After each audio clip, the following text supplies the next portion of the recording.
You are now tuned into Two Drunk Sistas podcast, unscripted and uncensored. Grab yourselves a drink and enjoy. Hey Hey guys, thanks for tuning in to Two Drunk Sistas podcast. I'm D. And I'm W. Thanks for tuning in. So, what we drinking today? So today we're drinking some Puerto Rican rum with a little bit of, I don't know the name of the rum. What? It's Puerto Rican rum with, some juice. It's the bomb, okay? Yeah, passion fruit, orange, and... We got passion fruit, orange, I don't know. Cheers. Cheers to you guys. Okay, so we are back. We're back, y'all. And, Today! Okay. okay, so you already know what movie we're doing. Yeah? So yeah, because they saw the clip. What clip? On Insta. Oh, yeah. Sorry. So the movie we're doing is The Fourth Kind. Yes, The Fourth Kind. I don't know if you remember it or not, but it took place in 2009. Damn, really? Yeah, 2009. Okay. That's when it came out. Oh, wow. The director is... Okay, look, I just want to apologize in advance because I don't know the correct... They're about to butcher it. the correct enunciation to his name, but his name is Alatunde Asunsumi. Alatunde Asunsumi? I feel like that's correct. Asunami? Ooh. No? Okay, let me try it again. Alatunde. Oh, no, please, girl. No. Oh, no? Oh, I'm sorry. Asun Sanmi. Asun Sanmi. Okay, so he directed it, and he also directed other shows and movies. This, I don't know if this was like his first thriller that went like to the box office. to the box office and made a lot of money. So the story for The Fourth Kind is about Alaska. So since the 1960s, a disproportionate number of population in around Nome, Alaska, have gone missing. So they're saying about a dozen people, 24 people in total that went missing around that time. But it was between 1960 to I think 2006 or something like that. Okay. And so it says, despite FBI investigations, the disappearance remained a mystery. Dr. Abigail Tyler, which is played by Mila Djokovic. I think that's right, Djokovic. Okay. A psychologist may be on the verge of blowing the unsolved cases wide open when during the course of treating her patients, she finds evidence of alien abductions. So for this movie, when it came out like, oh, this is a true story. I know. I was like, I knew it. I knew the aliens. I knew it. So during that time, we was like, oh, bitch, fucking aliens taking over. They taking over. Okay, they coming in One all. city at a time. They coming for you. What is it? At the witching hour time. And if 333. I was gonna say, and if you don't know what the witching hour is, you can Google it, bitch. So so they did it like how they did the Blair Witch Project, saying that this was real. We got found footage and stuff like that. So I went back on the history. Okay. On it to see okay, what about Nome, Alaska? So there is a place called Nome, Alaska. Okay. And there were missing people. Like I said earlier, about 20, over a dozen people, yeah, like 24 people were missing between that time. And so, Nome, Alaska only has about 4,000 people, residents. Right. So it's a small town. Right. So people are saying, okay, this is too many people for it to be missing.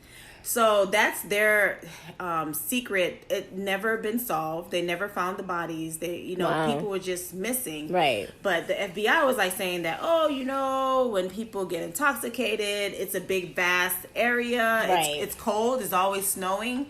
And so, they drift off and they die. But then it's okay, but you haven't recovered any bones. But, it is woodsy forest area. They got bears and all the other... It makes me think about Roanoke. Right. And if y'all don't know about Roanoke, Google it. Okay, go ahead. Alatunde thought, this would be a good story to do. You know how Hollywood is. They got to put their pizzazz. They got to put their thing in there. Razzmatazz. In it. So, all in all, it was a good film. I thought it was a good film. I thought it was real. It's believable. Yeah. It really is. Yes. So it started out with the Mila, the actress, coming on saying that what you're about to hear is a true story. I'm portraying Dr. Abigail Tyler, which is, we had to change her name, which is not her real name, to protect herself and stuff like that. Mm-hmm. So, with her coming on like that, it's like, oh, bitch. Yes. This shit is real. They really had me sold. Shit is getting real. It's getting real. Shit is getting real. They really had me sold. I was like, word? Right. Okay. Right. But we all know that, at the end of the day, it is fake. It's not real. Right. So they say. Boom, boom. So they say, yeah. So, yeah, what were your thoughts on the movie? Well, what happened? So, so, of course, I like to think out of left field. So part of me feels like some of it is true. A very small percentage is true. Like, I'm not... Like their story, or they just, making up a story? No, I feel like they got a little bit, and they just kind of blew it up. Mm-hmm. Like, yes, the people are missing. I get all that, but I still feel like somewhere along the lines, there's some underlying truth, especially when they start talking about the beginning of civilization and the dead languages. And I don't want to ruin it for you guys, but if you haven't seen this movie, this is a spoiler alert. So, of course, I like when they talk about the origin of things. Mm-hmm. So that immediately caught my interest. So I feel like that part has some kind of... That part. That part. I'm like... That part, guys, got some kind of truth to it. Mm-hmm. But, of course, like they said, it's, Hollywood got to make it extra. They have to embellish it, because they got to make their money back. Right, all the money they put into it. Which they did make their money back. They did, and then some. Yeah. But, I do believe, I don't believe we're the only ones on this planet. Argue with me if you won't. Well, but going back to the movie, it goes to Dr. Abigail's story where she talks to her patients. Yeah. Because she noticed that all her patients were having sleep problems or having trouble sleeping. Mm-hmm. And so during the session, the old hag was visiting them. Okay, I'm sorry. No, not the old hag. Not that old bitch. But, she was finding out that her patients were having the same visions of this white owl and the black eyes. And so she was, trying to put two and two together. Mm-hmm. Now, before this was happening, her husband got murdered. Right. And that was unsolved. So they still don't know what happened. But later on in the film, it goes into the husband's... notes, because I think the husband was in psychiatry as well, and so she was listening to the husband notes, and he was going into I think his patients were having the same symptoms and stuff like that, and so he was researching as well, and on his findings he was able to find out the dead language, the one that you was talking about, which is the Sumerian language. Yes. So yeah, so I thought that was pretty cool. I like that. How they input that. Yeah. But it's Alatunde, so it's of course he's gonna put that in there. Because that's his story, right, the heritage, right, for him. So yeah, so I thought this film was it was a good film. It was a good film. If you like sucks that it wasn't a true story. I know. True story. I know, but they want you to believe that it's not a true story. Yeah. But anyway. But so a lot of events happen. And it's just some crazy thing. So the film, I like the fact that you could tell I'm kind of sort of sober. Because I'm able to the director's cut. This is some good punch, but the way that they pieced together this movie, the style of it, like they did. You mean the so-called real footage? Yeah, I like that. The new footage that they were doing, so it was like bouncing back off of information. I thought that was pretty dope. So did I. Yeah, I agree. I want to say that's like, was that I think that's the first movie I've seen that did that technique. Me too. And then during that time when I was watching it, I felt like, this is so annoying because I like watching movies straight. Like, okay, you telling me it's a true story. This you portraying this person. So tell me the story as is. But with this one, they did like a side by side comparison. Mm-hmm. Like Mila would say, yes, this is how I was feeling, and then they would bounce back to the old footage and they would put it side by side, which kind of made it confusing. But I see what they were. What they were doing. Yeah, I saw that what he was trying to do was trying to give something different, right, to make it feel like this is real. This is right. This is where they got it from. This is the since they had all these like and my hands are going up in quotations right now. You can't really see, but air quotes, right? Air quotes of the interviews of the doctor and her patient, right? Yeah. So I mean, it was good. It was good. You guys should check it out. Definitely check it out. Yeah. When I watched it during that time, it was kind of eerie. But it was eerie. It was really eerie. But now rewatching it, it's like, oh, okay. But I still felt a little eerie. The one scene, I was like, I was telling D, did you see that shit? Like, come on. So I mean, it's a good film to watch if you haven't watched it yet. Yeah, take a look at it. If you're into the UFOs and stuff, I mean, if you're listening to us, you got to be into the UFOs. Come on, right. It's a good film to watch. I thought it was really good. I liked it. Good. Yeah. What the only thing I didn't like about it is that it wasn't true. That's the only thing I didn't like about it. I was like, y'all mother suckers. I mean, when you do your own research, because they're not going to tell you, oh, by the way, this is false. Right. But when you do your own research and find out the dark history of Nome, Alaska, right, and what was really happening was the missing people, and it's just Hollywood came in like, oh, they're missing because they were abducted because they already found their bodies. Let's spin a story on that. Right. There you go. So, yeah. If you do I mean, it's there, so you know that it's not real. Right. This is real. This is real. That's from Nightmare on Elm Street. If people don't know. No, running in the hallway. Anyway, guys. Yeah, so that's the film. Did we miss anything else? I don't think so. I feel like we touched on everything. Yeah. It's a long film. It is a long film. Also, what made me and W think like, oh shit, maybe it's real life UFOs. At the end of the movie, don't turn it off just yet, but when you sit there through the credits, you can hear actual phone calls. 911 calls. Calling in about weird shit. Unidentified flying objects. Yes. Or what they saw in the sky and stuff like that. So that's what made me like, huh. But you know what? Like the UFO stuff, I feel like the government is behind it. Me too. And I'm not going to say what I saw because I don't want nobody coming to my door. Say what you saw. Say your experience. Come on. I'm sure they want to hear it. I'm sure they want to hear that. This was years. Because I feel like black people don't see UFOs. And I'm gonna tell you that's a lie. Because I saw something. I don't know what the fuck it was. What you saw? Tell us. I can't explain it. Tell us. Come on, it was don't be like them people. They be like, explain. Or I can't explain. It was an unidentified flying object. What did it look like? How did you feel? Were your body vibrating? I just stood there because I was in shock. What did it look like?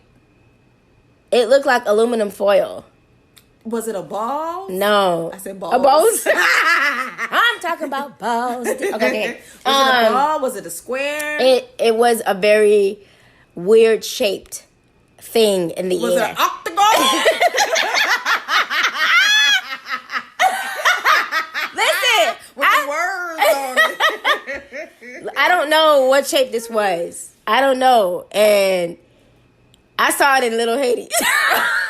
Oh, bitch.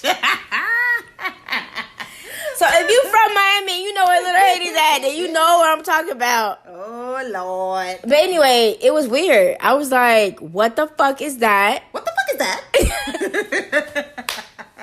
It was weird, y'all. So was it a daytime thing or it was nighttime? daytime? In the morning or after? I want to say it was probably like noonish. Were you with somebody? Yeah, I was with Rosie. That's our sister. But she denied it. She denies everything. They got to her. They probed her. Because I asked her, I was like, W said that y'all saw this shiny thing. And she was like, it's a possibility. They got her, y'all. I wasn't sure. They got to her, y'all. I was like, I know what I saw. They ain't get to me yet. Okay, I'm about to say they coming for you. They ain't get to me yet. I know what I saw, goddammit. God damn it. But yeah, it was just a weird object. It wasn't a square. It wasn't an I don't know what the fuck it was. I've never seen that before in my life. But this happened like years ago. Years. Mm-hmm. Maybe when I was maybe in my early teens. Or my late teens. Maybe like 18, 19 probably. Mm-hmm. I mean, but I'd never forget it. I'm not going to tell you my age now. Never forget. But I'll never forget like what that was and where we were. We were in the car and I just looked up and I was like, you sure it wasn't a blimp? Nah, because the blimp ain't metallic. Wait. You sure it wasn't a weather balloon? What weather balloon has that like chrome color? Like what's chrome that's in the sky like that? And it had all chrome. Nah, all chrome. And you said what type of shape was it? I don't know the shape. I don't know if it was square. It wasn't a square. It wasn't oval. It wasn't octagon. It wasn't a So was it like a splotch? Was it wavy? It wasn't wavy. It was more like a distorted image. So it's blurry. No, okay, that's wrong. Okay, but listen, guys, listen. I'm trying to get this information. They gonna get me, man. They gonna get me. Mama, they coming, Mama. Needless to say, W saw a UFO. Yes, I did. Yeah. Argue with me if you want. I mean, UFO is an unidentified flying object, which could mean anything. It's just, yes. It's not a plane. It's not. I don't know what it was. It's not anything else. You just don't know. That's I don't why know. It's unidentified. Right. I don't know what it was. Okay, it was there, it's the and government. then it was gone, like King Kong. That's that, and that's on that. Wow. Yes, and that was so funny because when we did like talk to Rosie about it. Yeah, I don't know what you're talking about. I'm like, yeah, they got to you. Yeah. Don't drink the I'm not gonna say that. Don't drink the Kool-Aid. Yeah. Don't drink the water. I had some UFO experience, but I don't remember them. Like, really? Yeah, they were at night, and it was with I was driving with my husband, and it kind of looked like not a shooting star. But it was meteor shit. It could have been a meteor coming into the atmosphere because when I saw it, it kind of like burst into sparks. Okay. Type of thing. Yeah. So it could have been a meteor, But I have seen other unidentified stuff. It's just I don't remember them. It's been so long. Right. It's been when I was like in my early 20s. Okay. So it's like almost over 20 years. So I don't remember, but I know I've seen unidentified shit in the sky. Yeah. Mm-hmm. Yeah. So. Yeah. You ain't finna take that away from me, okay? Okay. Because I know what I saw. Okay. Well, guys, I mean that's our podcast. Yes, and if you guys want to email us and tell us about your stories, man. Like, have you seen a UFO? Like, hit us up on that email or Instagram at 2drunksistas@gmail.com. The number 2, drunk, DRUNK, sisters. SISTAS@gmail.com. Yeah, and if you can always shoot us a DM and tell us your experience. Yeah. We're here with you. We are not alone. We are not alone. Calling on cars. All right. Yeah, thanks for tuning in, guys. Thanks, we guys. Hope you enjoyed this combo. Hope whatever you're drinking is strong as fuck. Yes. So you can laugh with us. And yes. Thank you for listening to us. Yes. Appreciate you. Yes. Okay. Bye-bye. Punch got to W. Yes. Bye-bye now. Right, bye-bye. All right, guys, have a good one.